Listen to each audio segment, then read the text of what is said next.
will go south rather, to a place known as the Mandela country, Correct. Which South Robert Africa. Sobukwe, the late Robert Robert Sobukwe. Yes, Sobukwe, please, brother, called mention him. Azania. And Robert Sobukwe, for people who are not familiar, was the founder and president of the Pan-Africanist Congress. And we may have occasion to delve more into his legacy. We will. Richly deserved legacy in a future podcast, but people can look him up as Sobukwe, Sobukwe, Robert Sobukwe, one of the casualties of the struggle against apartheid. Yes, Professor Sobukwe. The prof. Who was in fact actually the leader of the resistance that resulted in the Sharpeville massacre, when he got South Africans to come out for a peaceful protest because they were forced to carry that humiliating internal passport. In your own country, you carry an internal passport. He said, and everybody hated it, the Africans. So he said, let's show up and surrender and burn these passports, called the passbooks, burn it in front of the police stations and submit ourselves to be arrested. And he knew, of course, it would overwhelm the police system, and that would then start a tradition of the what he called active peaceful resistance. It's not passive, it's very active.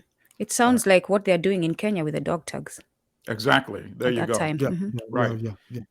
So, and I bring this up because to say to the ANC, the African National Congress, which of course is now the government in place, actually opposed Sobukwe's passbook resistance.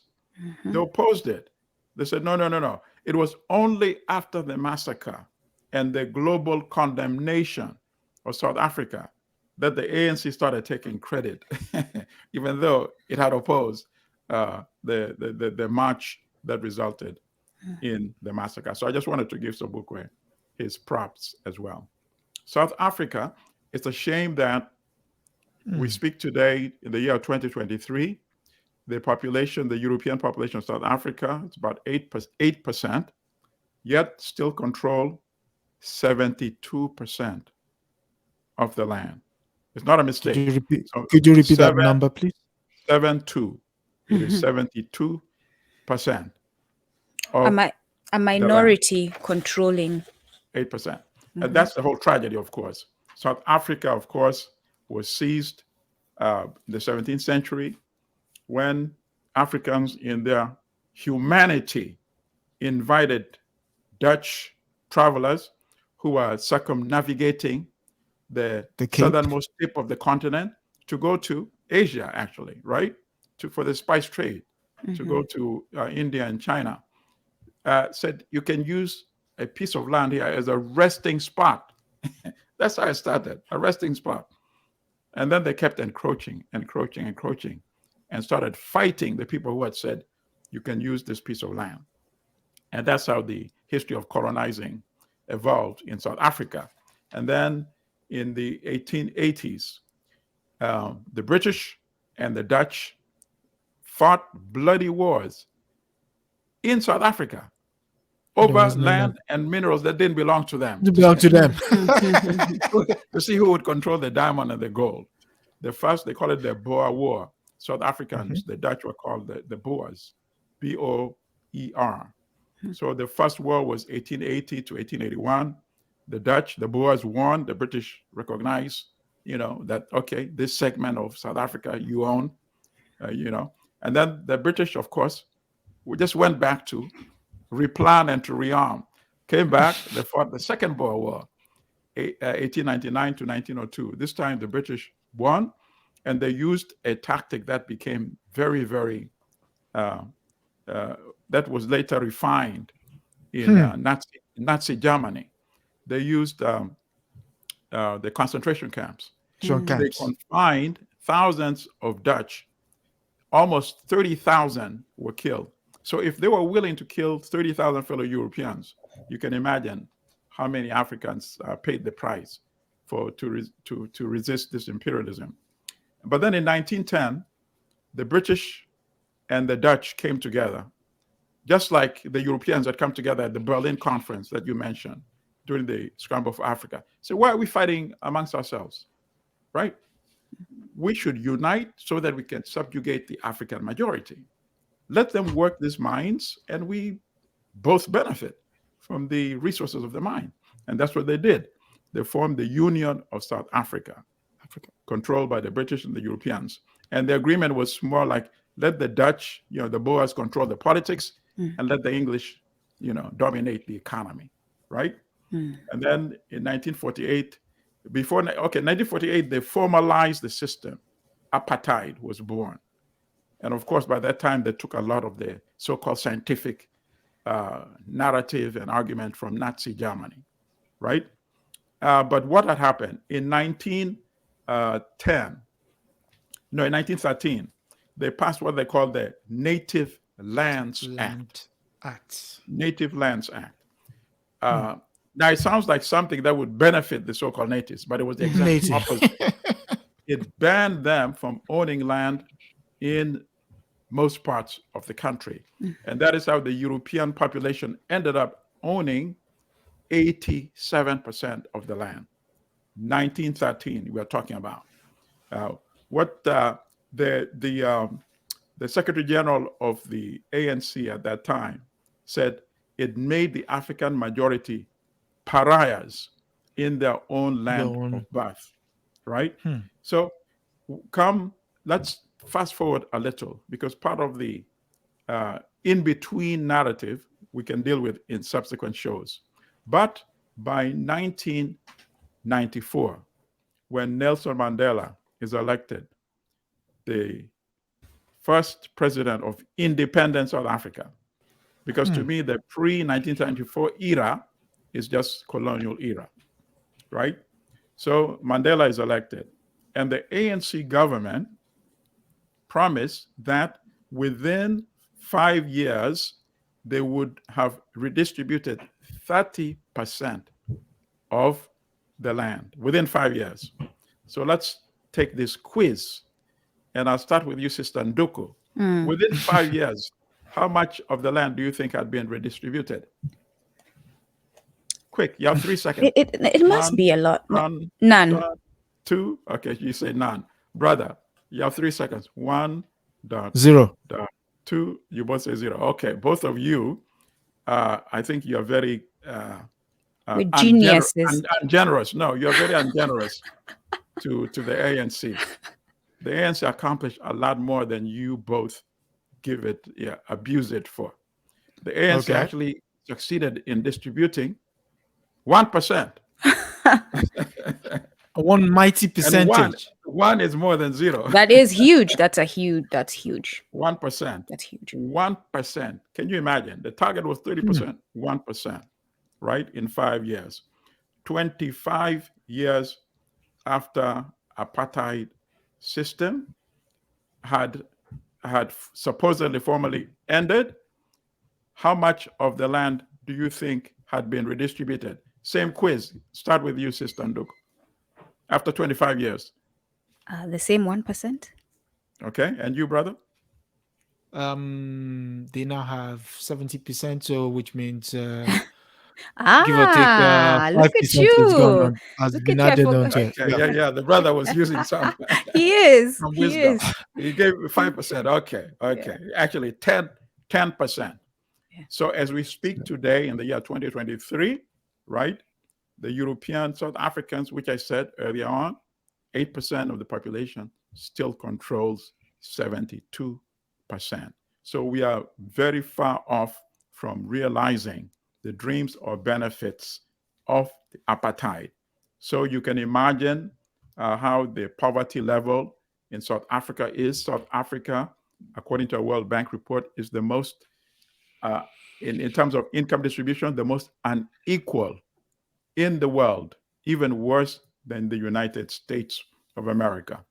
And obviously, we are all familiar that in recent years, there's been talk about the need to redistribute the land and to disregard the issue of compensation. Julius Compensation. Malema's I was about to economic, say our brother Malema is. yes, yes, Yeah. yes, Malema's Economic Freedom Fighters Party has been growing after each election cycle, because one of the things they've been talking about is nationalizing the land, nationalizing the major industries, mining and banking. So that has really got the African National Congress Party very worried. And in recent years, they too have been at least verbalizing and talking about this issue. And there was a debate over what to do about Section 25 of the South African Constitution. Section 25 No says questions. it, Yeah. it talks about expropriation, but under certain conditions, which is it has to be equitable, there has to be compensation, and then as part of the compensation, the same formula that they used in Zimbabwe, which of course was not practical, which is willing buyer, willing seller. Seller. Willing Meaning, seller. if the people who control the land are not willing to sell, it means it's a non-starter. So that is the dilemma that is now being faced by South Africa. And then, of course, you have another issue in terms of corporate media. Corporate media dominates narratives in Western countries like the United States, but in South Africa, the same thing. So corporate media, when they control the narrative in South Africa, what are the issues when it comes to land redistribution? They don't talk about the justice of the whole fact. They don't talk about the fact that how are you going to compensate people who never paid for the land without compensating the victims of the dispossession, right? Process of How crime. They don't talk about the stealing part. Absolutely, of course not. Yeah. So the compensation. No. We So don't when they steal. say they didn't steal. So when you say when the European farmers say, "Oh, this is targeting Europeans," so it's sort of racist, right? They're not looking at the fact that, wait a minute, what about the fact that you're not even discussing compensation for the victims of dispossession who are African? Is that not the ultimate form Sounds like of reparations. racism? Oh yeah, that's a whole topic that we're going to have to devote a show to. But here are the key points that the media also focus on. It will jeopardize agricultural production, right? It will destabilize the economy. Sounds like our topic for next week. Yep. Yep. It will turn South Africa into Zimbabwe, a failed economy. States. It will scare investors. It will threaten property rights, right? So it's only when Africans are dispossessed that we now start talking about property rights. Why can we not retroactively go back to the era prior to the dispossession when the stealing and say, happened? okay, let's establish property rights going back to history and restore the properties. Not just that, Brother Alimadi, but Yes. can we be at the table when we're making these decisions? Can the Africans be at the table so that we can give our opinion? Go ahead. There you go. There you go. There you go. So that to me is a summary of the history of the dispossession in South Africa and where South Africa got to where it is today. So I go back to Brother Adesoji opening the show with Zimbabwe and mention the sanctions since you said 2001, 2002, correct? Yes. Those sanctions primarily, by the way, listeners who may not be familiar, the late Robert Mugabe has now joined the ancestors. Those sanctions are still in place. Yes, they are. Against Zimbabwe. The obvious reason is that those sanctions primarily were not really intended against Zimbabwe. Can I ask a question, Brother Alimadi, as you continue to explain? Yes. Do you think these sanctions, as the West, as the imperialists claim, are meant to punish the government, or who exactly who ends up paying for the sanctions? The sanctions are meant to, who used that term? Let's make squeeze the economy until it screams or something like that. But who suffers when that happens? That was people, of course. Yes, that was the UN Secretary for Commerce, Chester Crocker. Did he say it with his full chest? You know, that's what he said. He said we have to make them squeeze Right. Scream. When you do that, when the people suffer intensely, the people become disenchanted, the people rebel, right? And that's how you have regime change. Regime So the change, sanction, yes. of course, is to promote regime change by making the people suffer so intensely that they want to get rid of their government. And obviously, it's not worked decades, and yet the sanctions are still in place because the people who are suffering are, after all, African people. Yeah. So who cares about them really in the West? But the sanctions are also supposed to set a warning to the African, so-called African government in South Africa, in Namibia, and even in Kenya, where a lot of the land, decades after the struggle of the Kenya Land and Freedom Army, Yep. the land, still large tracts of land still owned by absentee landlords who live in Europe or their descendants live in Europe. De la So Mer, de la Mer, de there la you go. Mer. That's one example, right? So that's where we are with the land challenge in South Africa. Obviously, it has to be resolved. And to me, what is the amazing thing is that, remember, was it 2008 when 2018 when European South Africans, Afrikaners, the Boers, came to the United States to lobby the Trump administration to sanction the ANC government because, as Trump himself put it in a tweet, Trump tweeted that something needs to be done because white people are being killed And on we a large scale. we will dedicate a whole conversation on these sanctions because I want. Go ahead, definitely. brother. I agree with you. I agree with you, sister. So Trump tweeted, Europeans are being killed on a large scale. Their land is being taken away. And I've instructed Secretary Pompeo, who was the Secretary of State, to look into this matter and take some action. And they had access here. They were being hosted by, who's that guy on Fox News? Name one of the right wingers. And then I'll say yes. What's his name? Oh my God, his name escapes me now. Yeah, the pretentious one who wears the bow tie. And I'm glad I don't even remember his name. It's not Tucker Carlson. Yes. Yeah, that's the one. That's why I said just mention the names and then I'll come back. Tucker Carlson was the one who kept talking about this on his show, was interviewing these, right-wing white South Africans, and that's how Trump became involved. And so when you have a powerful European elite that is still thinking that it should, rather than do the opposite and say, this is time to reassess our privileges, right? After all, we talk about reconciliation in South Africa. You can't have reconciliation while you maintain these obnoxious levels of privilege at the same time. So instead of reflecting inwards, what can we do to give this reconciliation a better chance? They're still coming to the centers of imperialism, like the United States, to get assistance in extending this privilege that they enjoy in South Africa. So that's my sum up.